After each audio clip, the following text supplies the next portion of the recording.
हमारा प्रॉफिट आ जाता है 80,000। अब आप कहेंगे सर कि 80,000 प्रॉफिट के अचानक जल्दी आ कैसे गया? बेटा घबराइए नहीं, 80,000 प्रॉफिट यहाँ पर देखिए कैसे किया। तो 80,000 के लिए हम लोगों ने ध्यान से देखा कि हम 1 लाख रुपीस निकाल चुके थे, जो कि एप्रोप्रिएट प्रॉफिट था। इस एप्रोप्रिएट प्रॉफिट में से 20,000 हम डिडक्ट कर देंगे, किस बात का? जनरल रिजर्व का। तो अब इन हैंड पार्टनर्स के पास 80,000 आएगा, ये 80,000 है। अब क्वेश्चन में 80,000 पर एडजस्टमेंट देखिए क्या दे रखी है, profit and losses to be shared in the ratio of their capital contribution up to 70,000 and above 70,000 equally। तो बेटा इसका मतलब हुआ कि 80,000 में 70,000 का लिमिट लगा दिया गया। यहाँ पर देखिए कि 80,000 में 70,000 का लिमिट लगा दिया गया। अब जो बैलेंस है वो कितना हुआ? 10,000 हुआ। तो अब इनको हम कैसे कैलकुलेट करेंगे, इस बात को देखिए। क्वेश्चन में लिखा है कि 70,000 तक का जो प्रॉफिट है वो कैपिटल रेशियो में होगा। तो कैपिटल, अब आप कहेंगे सर तो इसका मतलब है कैपिटल रेशियो निकालना है। यस, कैपिटल रेशियो भी आपको कैलकुलेट करना पड़ेगा। बहुत आसान है। कैपिटल रेशियो कैपिटल के ऊपर डिपेंडेंट होता है। तो क्वेश्चन में आप कैपिटल देख लीजिए। कैपिटल क्वेश्चन में गिवन है आपके पास कितनी, ये देखिए x और y की 80,000 60,000। तो जब x और y की 80,000 60,000 है तो 80,000 60,000 के ऊपर ही जब हम कैलकुलेट करेंगे तो रेशियो हमारा आ जाएगा 4:3। तो कैपिटल रेशियो हमारा हो गया 4:3। तो इसका मतलब हुआ 70,000 हम कैपिटल रेशियो में डिस्ट्रीब्यूट करेंगे और बैलेंस जो है उसको हम इक्वली डिस्ट्रीब्यूट करेंगे। कैसे करते हैं इसको देखिए कि जब हमारे पास 70,000 है बेटा, ये 70,000 हम डिस्ट्रीब्यूट करेंगे किस रेशियो में? कैपिटल रेशियो में। तो कैपिटल रेशियो हमने 4:3 निकाला, इसका मतलब 4/7 और 3/7। तो हम 40,000 जो है वो x को दे देंगे और 30,000 जो है वो हम y को दे देंगे। ये तो एक पोर्शन हो गया हमारा किसका? 70,000 का। इसके बाद बैलेंस क्वेश्चन में लिखा है कि 10,000। इस 10,000 को हम किस रेशियो में डिस्ट्रीब्यूट करेंगे? इसके लिए क्वेश्चन में गिवन है इक्वली। इक्वल करने का मतलब है हाफ x को दे देंगे, हाफ हम y को दे देंगे। तो यहाँ पर देखिए 5,000 x के लिए आएगा और 5,000 जो है वो y के लिए आएगा। तो प्रॉफिट का डिस्ट्रीब्यूशन इस तरीके से दो पार्ट में किया जाएगा। और जब हम इसको शो करेंगे तब इसको बैलेंस को कैसे लिखना है इसको ध्यान से देखिए। यहाँ पर देखिए x को कितनी वैल्यू मिल रही है? x को 40,000 इस तरह मिल रही है और 5,000 x को इस तरह मिल रही है। तो इसका मतलब है 40 और 5 मतलब 45,000 x को मिल रहा है। तो देखिए यहाँ पर टू प्रॉफिट ट्रांसफर 70,000 और प्लस बैलेंस का रेशियो, तो x को कितनी वैल्यू मिली? 45,000। अब हम देखते हैं y को कितनी वैल्यू मिलेगी। तो y को 70,000 वाली सीरीज में कितनी वैल्यू मिली? 30,000 और बैलेंस वाले में कितना मिलता है? 5,000। तो टोटल y को कितना मिला? 30,000 प्लस 5,000 टोटल 35,000। तो यहाँ पर देखिए x को वैल्यू के बाद y को ट्रांसफर किया गया 35,000। इस तरीके से हम लोगों ने प्रॉफिट एंड लॉस एप्रोप्रिएशन में x एंड y के कैपिटल अकाउंट में इस बैलेंस को भी ट्रांसफर कर दिया। तो मैं समझता हूँ कि P&L एप्रोप्रिएशन के पूरे कंटेंट आपके दिमाग में बैठ गए होंगे। मैं जानता हूँ कि ये बहुत टिपिकल पॉइंट है, थोड़ा कठिन होता है समझने में, पहली बार दिक्कत होती है, मगर अभी जब आप एक बार इसको करेंगे तब ये और बेहतर आपको समझ में आएगा। अब हम इसके आगे आते हैं पार्टनर्स कैपिटल अकाउंट पर।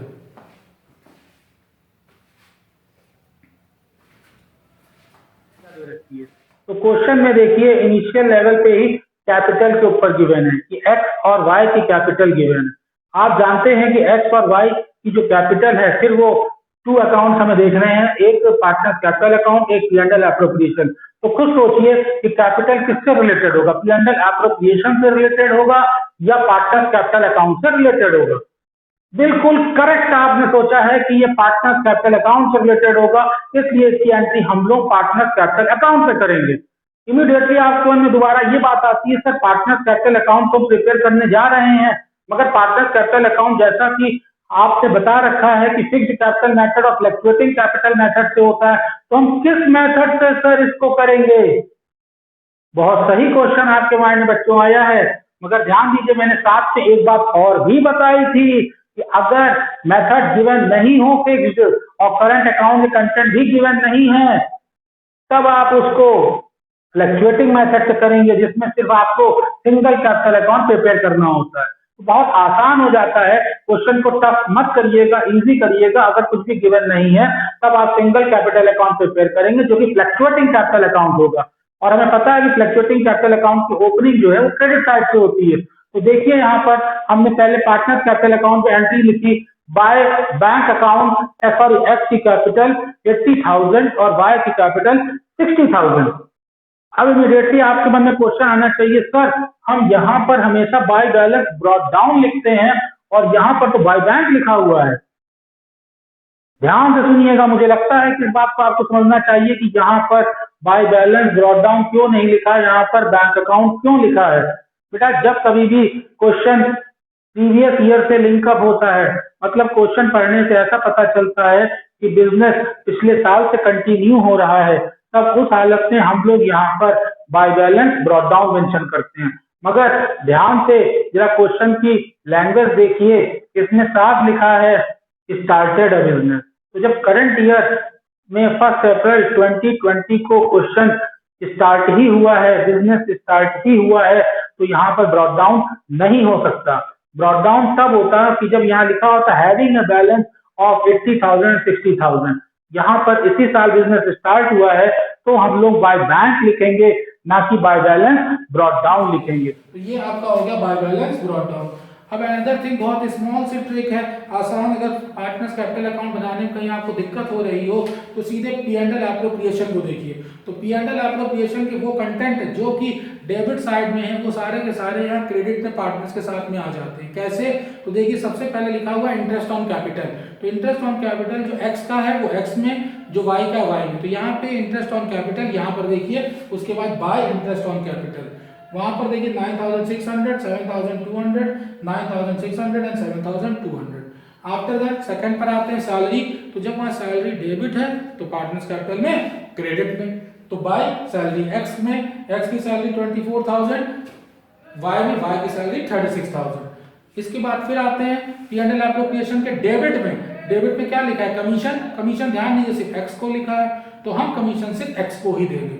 वहां डेबिट, यहाँ पर क्रेडिट, तो इसलिए हम यहाँ पे लिखेंगे बाय कमीशन। तो देखिए बाय कमीशन लिखा है सिर्फ एक्स के कॉलम में 7,000, वाई के कॉलम में डैश। इसकी वजह है कि वाई को यहाँ पैसे नहीं दिए गए। After then general reserve. अब आप कहेंगे सर जर्नल रिजर्व तो इसमें दिख ही नहीं रहा। बेटा जर्नल रिजर्व जो है वो पार्ट ऑफ प्रॉफिट है जिसको हम सेट असाइड करते हैं फ्यूचर के लिए। तो ये डायरेक्टली बैलेंस शीट में जा रहा है, इसमें पार्टनर्स में डिस्ट्रीब्यूट नहीं करना है, पार्टनर्स इसको एंजॉय नहीं करते हैं। जब P&L का प्रॉफिट डिस्ट्रीब्यूट हुआ बेटा डेबिट में था तो इसलिए यहाँ क्रेडिट में आ गया प्रॉफिट। तो देखिए by profit and loss appropriation, x को पैसा मिला था कितना 45,000 और वाई को 35,000, दोनों की वैल्यू लिख ली गई। तो डेबिट के कंटेंट कंप्लीट हो जाए तो P&L के क्रेडिट को देख लीजिए। तो P&L क्रेडिट में फर्स्ट को ट्रांसफर ही था, फिर क्या इंटरेस्ट ऑन ड्राइंग। तो इंटरेस्ट ऑन ड्राइंग यहाँ क्रेडिट था, तो पार्टनर्स कैपिटल में to interest on drawing debit हो जाएगा। और साथ ही साथ ड्राइंग्स को की पर्सनल अकाउंट है, क्वेश्चन 2 ड्राइंग्स गिवन है 40,000, तो हम ड्राइंग्स लिखेंगे एक्स की और वाई की 50,000, इंटरेस्ट ऑन ड्राइंग लिखा। जब बेटा सारे कंटेंट हो जाए तब हमें क्या करना चाहिए? बिल्कुल ठीक, हमको बैलेंस कर देना चाहिए। अब हम कैपिटल अकाउंट को बैलेंस करेंगे, ध्यान से देखिए। पहले हम एक्स को बैलेंस करेंगे, तो एक्स का टोटल हमारा होता है कितना 1,65,600। इसी 1,65,600 को हम सबसे पहले लिखेंगे पॉइंट नंबर 1, उसके बाद हम इसको यहाँ लिखेंगे पॉइंट नंबर 2 1,65,000।